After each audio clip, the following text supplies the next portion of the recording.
All right, we're just going to wait a few minutes here for some more people to pour in, and then we will get started with our webinar today.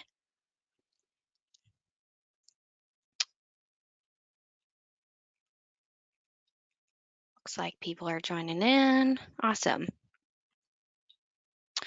So today for our Phase 4 webinar, we're going to be going over a couple of new features today. Joining you is going to be myself, Victoria Anderson, and Cheryl Clapp and Joe Fouts, who are going to be guiding our Q&A at the end. This session and all of our other sessions are recorded and placed out on our help desk, so if you're not able to attend or would like to revisit, please check those out there. We're also putting out a ton of documentation in regards to our Regulation F rollouts, so please check out those the help files on our support desk for that, and also release notes. They're documented there as well. If you're not finding what you need, or you're not getting release notes, please reach out to support so we can help you there. So while I'm presenting and doing some of the content here, I'm going to keep you all on mute until the end, and we'll unmute you then and do a Q&A at the end. If you have questions, please enter them into the chat window here or the question window here, and Cheryl and Joe will address those as we go, and then we can unmute at the end for some Q&A. All right, looks like we've got a fair amount of people on here, so let's go ahead and jump in with the content and get started. Today we're going to be looking at two features, itemization sub-bundle groups and a client access itemization account entry feature. First, we're going to dive into the bundle groups, and then we'll check out the client access later. So the first thing you're going to need for the bundle groups is where to actually set these up. And these are going to be under Setup, Accounts, and Bundle Groups. You'll notice that we have bundling here where our existing bundling features are. So we got a brand new spot for this. I've got a couple of sample bundle groups set up here, itemization date and service date by client. We are going to look at this itemization date sample for this webinar here. There are a few fields that are notable here that I want to talk about. The first is this label field at the top. The sub-bundle group selection is going to be made available throughout the application, so whatever label you use here is going to be appear in the drop-down menu. Next, let's look at this group by fields field here. These are fields in which bundle members will have the same values and will create a unique sub-bundle group. You can see that we have a lot of fields here available.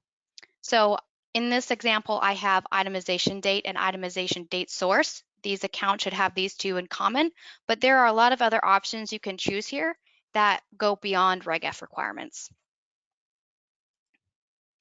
And this last field here, logic, this field is optional, but it allows you to further restrict a sub-bundle when the criteria of the logic block is true. So in the sub-bundle, I'm looking to create some sub-bundles which have the same itemization date and itemization date source, but are also active. So let's go look at an itemization date source on an account. Let's go to my sample account here. Been picking on this one this whole time. Let's go scroll down to the bundle section, where this will be the most notable. Okay, so here you see I have 3 accounts in this bundle, and now if you click on this, follow my cursor here to the end of the header here where we have our icons. When you click on this filter button, you'll notice that I have all my itemization, or I have my sub bundles here. In particular, this bundle has multiple itemization sub bundles. So I'm going to click on this first one here. And you'll notice that it reduces one account out of this bundle. And some cool things that happen here is in this header, you'll notice that we have the bundle group listed up here in the title, so you know which one you're looking at. And you'll also notice that it is totaling the current balance for this sub bundle, which can be very helpful visually. We're going to check out this sub bundle group functionally. We're going to explore letters first, and then we're going to look at some other areas where they're available, and then we'll go from there. But we're going to check out several places today, but we're going to continue kind of adding these bundle groups throughout ACE for your convenience, but we're going to just look at a few of them today that exist. Let's go into letters. So I'm going to go to my letter actions here, and we're going to send a letter. And there are a couple of letter types that we're going to be specifically looking at. One is this bundle type, which has been existing and should be a little bit familiar here. But when you're sending a bundle type letter, you'll notice you have all your accounts you can select from in this table. This is another area where you can use this filter to select specific bundle groups and send a letter for this bundle group. The next one we're going to look at is a new letter type, and it's called a bundle group type letter. And you'll notice that when you select this type of letter here, instead of having accounts to select from, you'll have a drop-down menu of your accounts bundle groups that are there. So before we go and run this letter, I do want to show you how to set up a bundle group letter. And to do that, we're going to go to the letter profile. So let's go to Setup and Letters and Profiles. And I have a sample bundle group letter here. In this letter profile, you'll notice the type field here. And in here, I have this bundle group, and that was what was appearing in that table we were just looking at. Some of these may be familiar to you, like a det type or a bundle type letter, but this is the new one you're going to want to use if you're setting up a bundle group letter. When you select this field, select bundle group in this field, another field below will populate there, and it's called bundle group. Now, in the letter profile, it's going to display all of the groups that you set up in your setup bundle group screen. So in this particular letter, we're going to be getting the selection of itemization date groups. So if you remember back to the profile we were just in, if I had any other type of bundle groups for that consumer, it would have showed both of these, but I only had itemization dates to select from. So that's going to exclude some of those other types. All right, let's go ahead and look at the letter template itself, because there are a few things in there that are important to know for bundle group letters. I'm going to download the template here and open up the LibreOffice template.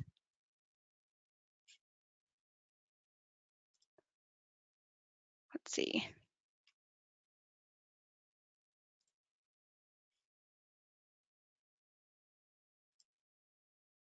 Got a couple open here. All right, so let's open up this template. Make this nice and big here. So there are a few things that are important on this letter template. And the first thing I want to do is talk about the table type here. So if you remember back to when last time you set up a bundle letter, you may remember the bundle loops that are available in these tables within letters. We have a new table type called a bundle group loop that is going to be used for bundle group type letters. So when you're creating these tables, it's important that you have the right syntax for this table type. And to do that, you're going to right-click on any of the cells that have a data source in them, like these guys here, and then go down to table properties.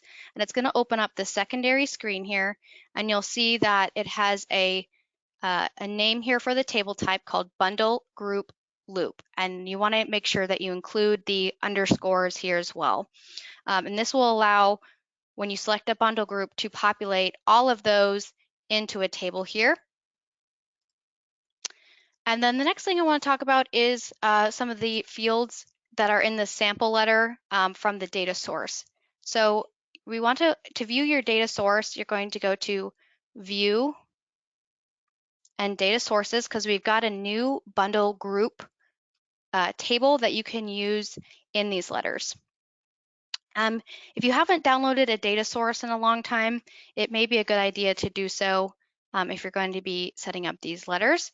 But let's go here, and it'll show up like this, likely closed. So when you open up your data source here, you'll scroll down and you'll notice a new table here called bundle group.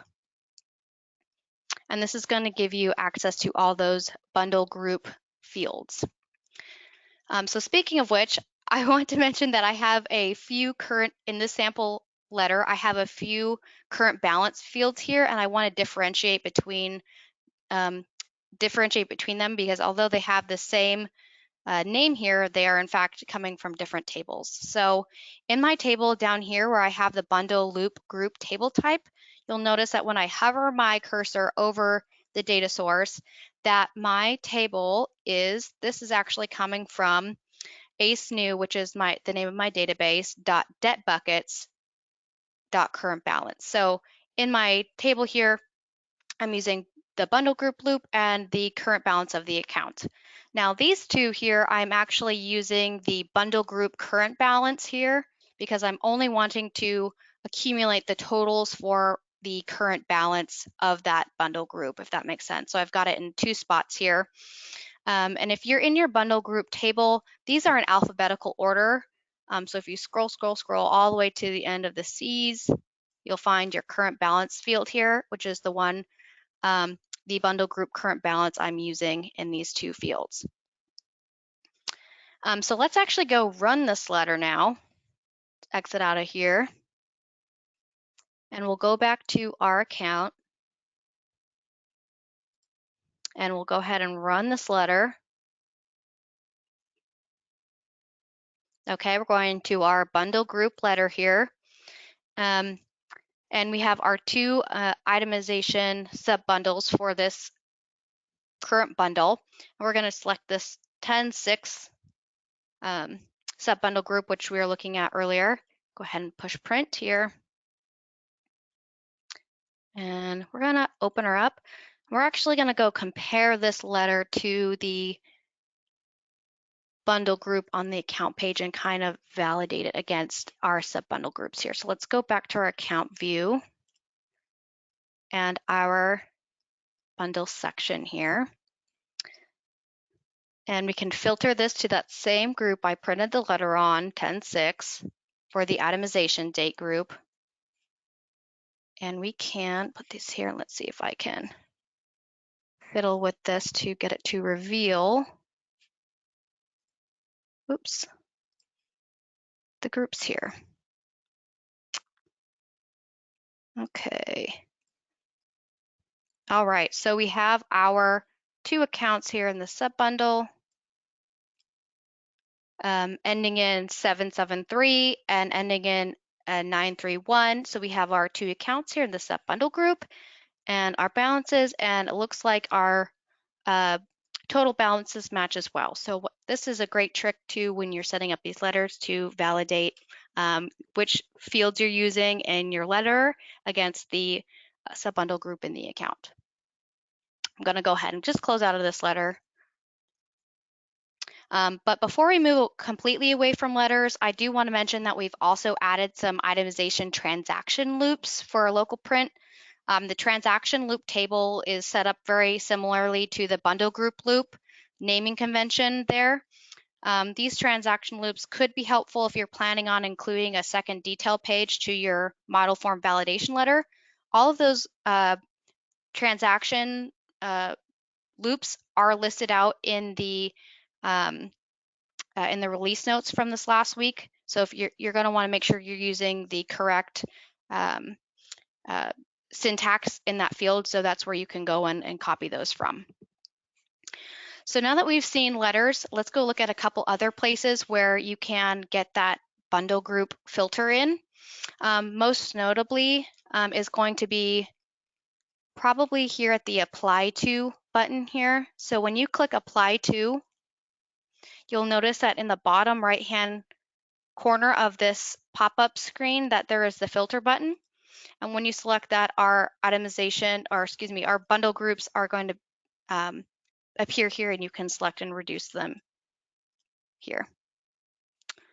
Okay, and then another couple places that are going to be great is one is on the post-transaction screen here. So if you're posting a transaction to a bundle group, you'll notice that down here in that bundle section, we have that same filter button that you can select a bundle group from and apply a transaction there. You notice that all of the appropriate accounts are already checked. And then a couple other notable places is going to be in the sidebar tools as well, our bankruptcies. We can refer back to this filter button.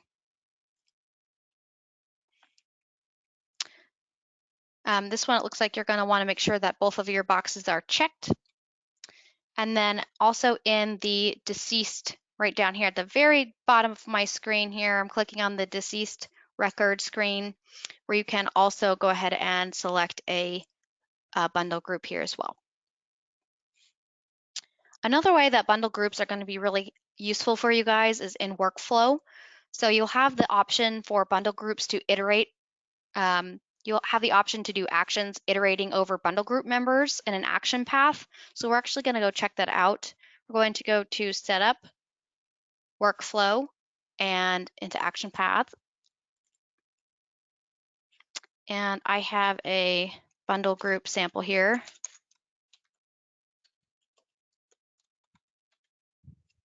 Okay, bundle group action, loop action here. And I just did one little sample here to show you the new class name. So we're going to go into here.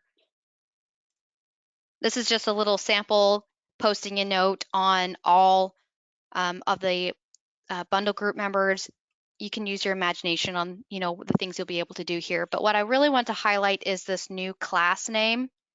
If you're wanting to do an action that iterates over the bundle group members, you're going to want to use the class name bundle group accounts loop. And when you select this class name, you're going to have another field that appears here called bundle group. And again, this is where you're going to be able to select your bundle groups from. And then this action path here is where you're just going to put in your actions. Okay, so that is so far where we've gotten with the bundle groups. So let's switch gears and look at our second new feature, which is client accesses itemization entry fields. This is a feature where you can add itemization transaction data to an account placement through your client access portal. So before we go into client access, we need to go check out the UI template first. So we're going to go to Setup and User Interfaces and down to Client Access. All right, so once you're in a Client Access UI template, there's a few things that you're going to want to make sure that are on so they are able to do the itemization transaction entries on placement there. So the first is going to be Enable Itemization. This Boolean here, when it's basically this turns it on and it exposes those fields to them. And then in this field section here, there's going to be another couple fields that are going to be important for you to turn on, like itemization date source, and itemization description. This particular client is using last charge date for the itemization date, so I've got this field selected here. And then also beneath that is a itemization transaction type, so which fields you would like your clients to be able to report. So here I have selected payments, adjustments, and NSFs. So now that we've seen some of the settings here in the UI template, let's actually go log in as a sample client access user. We're going to go to Setup, Users, and Profiles. And we're going to go into our sample client access user here. And we're going to become user. And because this is a feature on account entry, we're going to go to a new account. And we're going to pretend place account here. You'll notice some cool things that we've done here to make this speedy for your clients is if you have any fields, a few fields in the client profile, it's going to pre-fill them here. So for example, my sample one client is using, in that client profile, I have a pre-populated itemization description and source. So you'll see that it is auto-filling these two fields here, and I can toggle to a secondary client, and it is updating to what I have saved in their client profile as well. This also goes for the exposed buckets that you have in the client profile. You can see this client only has access to principal, whereas my sample one client has more exposed buckets to the clients. And these are all going to be set up in the client profile. So now that we've seen some of the autofill stuff, let's actually go and begin filling this out. Let's get a client code here, client account number, and we'll set the principal to $70. And let's give it a fee of $10. And let's do the last charge off date here.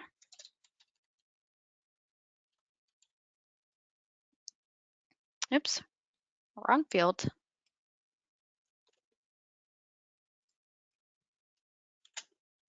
Let's get rid of that. Okay, so now that I have some fields populated up here, you'll notice some things happen down below in this itemization section. So the first thing you'll notice is that the itemization date field auto-filled because this particular client has an itemization date source of charge-off date. So when it was entered up here, up in this section, it auto-filled down here since they are the same. The other thing you'll notice is that here we have the itemization current balance, and in red we have difference of $80. So this is displaying an itemization mismatch. And one thing that's important to note about the itemization mismatch in this screen is that this account, you'll notice the save button is grayed out. It cannot be placed until the itemization mismatch is addressed. So let's go ahead and post our itemization transactions here so we can place this account. So our itemization balance is going to be $100, and we still have a mismatch here because we need to add in some transactions. So let's go ahead and enter in a transaction here.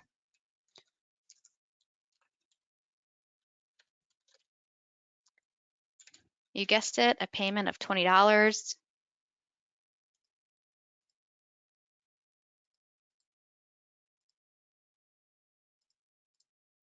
And once we've got all the information in here, we can click add. And you'll notice that here you can either wipe that away or you can add another one.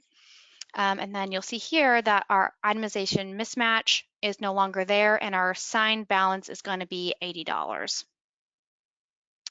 And also here, now that our itemization mismatch is solved, we can now save the account.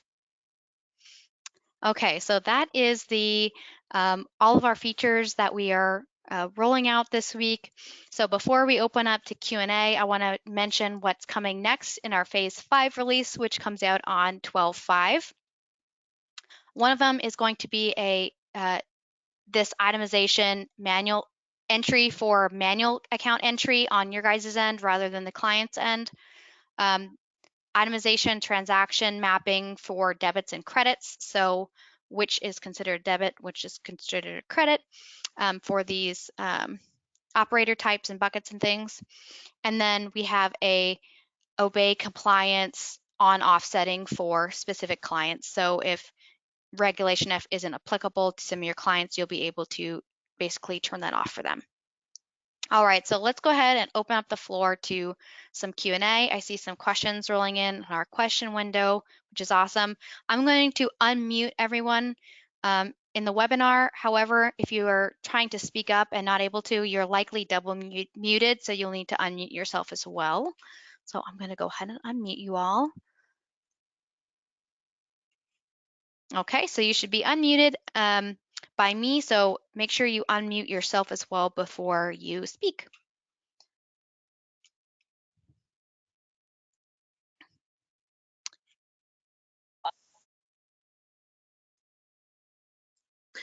In regards to the bundles, can you hear me okay? Yes, we can. Okay.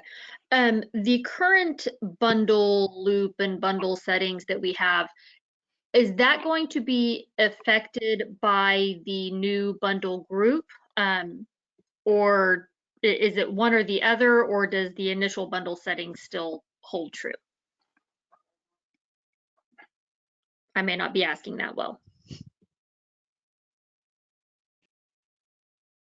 Sorry about that. So you were asking if your current bundle settings, your current bundles will still exist. Everything about them will still exist, so you can do your workflow based on those. But if you want to use a bundle group for some things, that's available to use for those things. So you'll have the flexibility of either. So if there's 3 bundle groups within one bundle, a bundle loop will still affect all 3 bundle groups. Yes, if you use, Okay. right, if you use a bundle loop instead of a bundle group loop, um, I'm struggling not to add the word fruit in there. But Right. anyhow, yeah. So you can still do both. You can still do Okay. either or. You'll just want to be careful you're using the right one that you intend to use. Got it. Thank you. Mhm.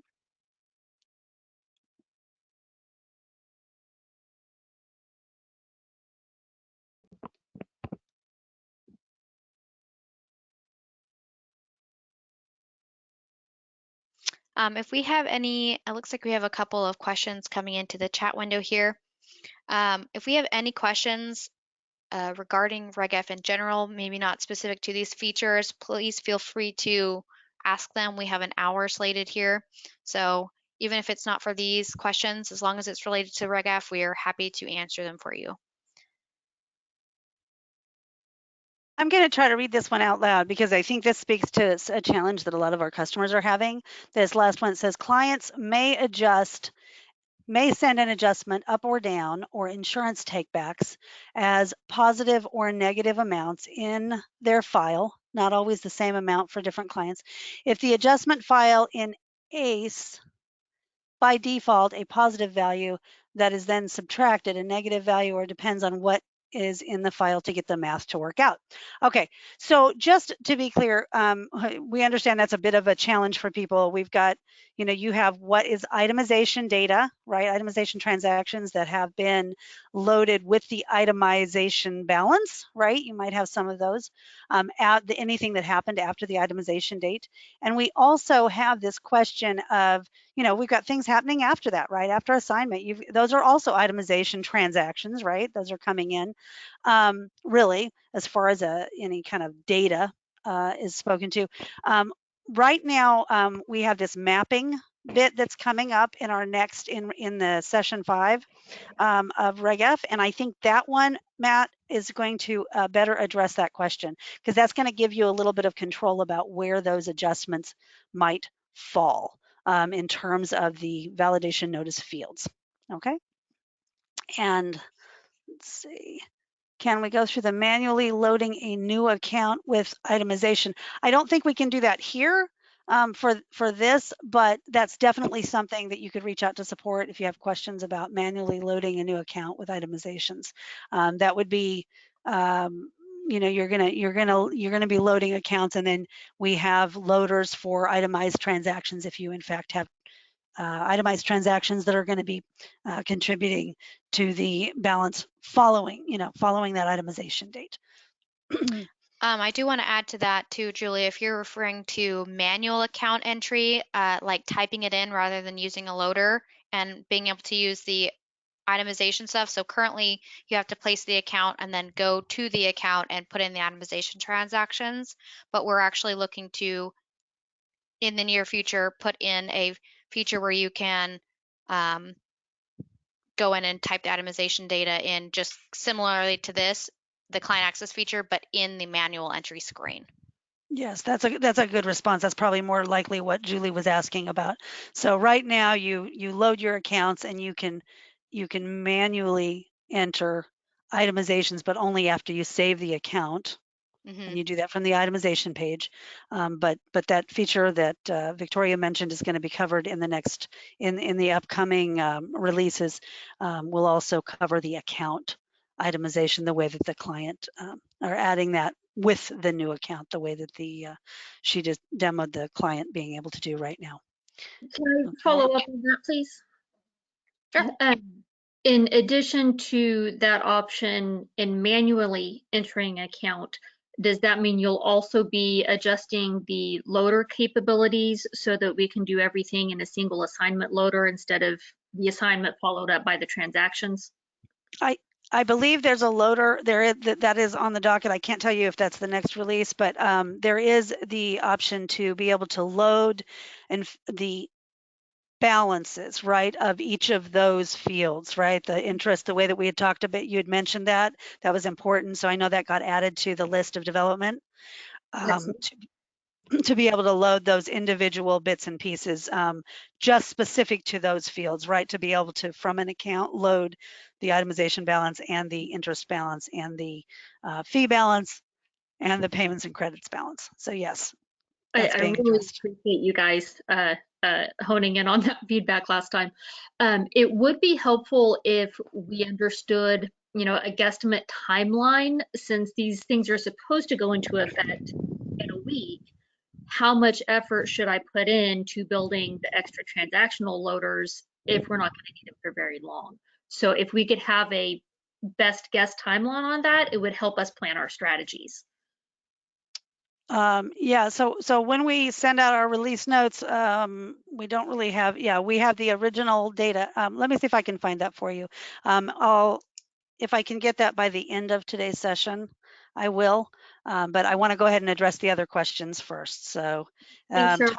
so you're asking for a timeline on specifically that feature. Correct. Okay. And again, that will be an estimate. Things are getting pushed backward and forward. In fact, I noted that in the release notes primarily because the priorities change, and we know that the end of the month is coming soon. Unfortunately, we're not going to be able to have all the development done by then. So, yeah, I understand your question. It's a good question. So I'll see if I can find that. Let me see what else we've got. Okay. So Julie, did we adequately answer that question? Yep. Okay. And Matt, for the itemization mismatch errors, will there be some sort of reports that we don't have that on the docket, Matt. It's a good request. It could be a future feature request, but you can certainly build those reports in ACE now for those mismatches. Let's see, and I see Joe responded to that. I'm also hitting something on my keyboard here. Let's see. Next up, okay, Jennifer, we use debt letters if we move to using bundle group letters. Do we still request a letter on each account? We have clients sending multiple accounts for a patient. That's up to you. But definitely these bundle groups should be beneficial, particularly to folks who do medical debts or have groups that they need to send single letters on based on a specific data. Okay. And let's see what we've got. When is the next update? I know there's a schedule out there. Yeah, December 5th is the next release. All right, so let me do a quick, I'm going to take a moment and go ahead and keep posting some questions. I'm going to take a moment and see if I can find the answer to that question about the ETL on the loader change. So.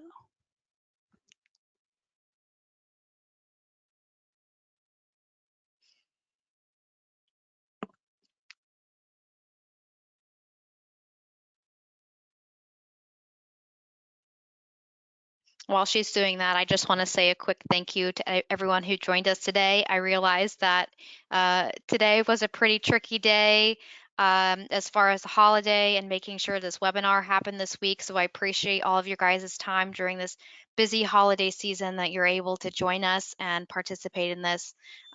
We know how important it is for us and you guys too. So thank you so much.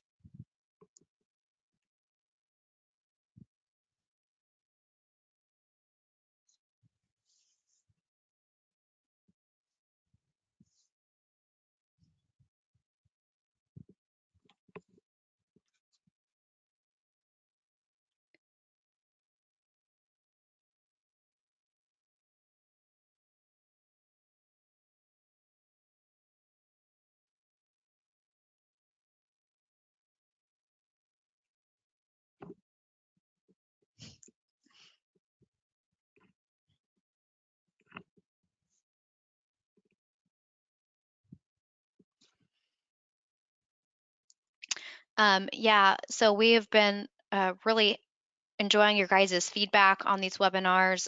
We've gotten some really great requests and helping us navigate through this as well. So we really appreciate um, the correspondence that happens here and able to get feedback from you guys directly. It's been super helpful in our development plans. And like Cheryl has mentioned, it's really helped us prioritize what's important to you guys and kind of shifting that schedule around depending on how important they are. So your feedback is very much appreciated. Okay, I'm having a little trouble finding that date, so I'm going to have to follow up after this with that. So I'll drop a note out, or we'll have that available by request. But Meg, that question was asked by Meg. Is that correct? That's correct. Thanks a lot, Cheryl. Okay. All right. If there's anyone else who wants that feedback, just let me know. I'll drop you an email. But I believe it's going to be coming up in one of the near future releases, but I just can't commit to it until I find where we have that. We're lot of things moving around and trying to get those pieces that you need in place. So I'll let you know what that date is once I have it. Oh, I'm sorry. Okay. Yep. 12/5 is the next release coming up, and then we have let's see. I know the governor has made some changes in the game, and if you rush to address, we appreciate the, okay. Thanks, Matt. I looks like we don't have any new questions after that. Does anyone else have any last minute, any other questions they have about this RegF webinar or anything else they want us to catch today?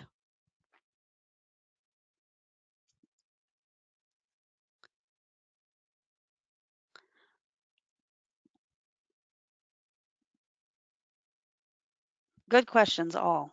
We really Yes. appreciate everything that you guys are letting us know about because we're definitely trying to get there, and we know you are too. It's a tough one.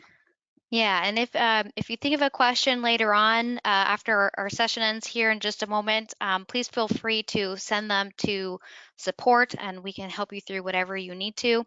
But on that note, I think we'll go ahead and end the webinar. I wish you guys a wonderful holiday, and we will see you next time.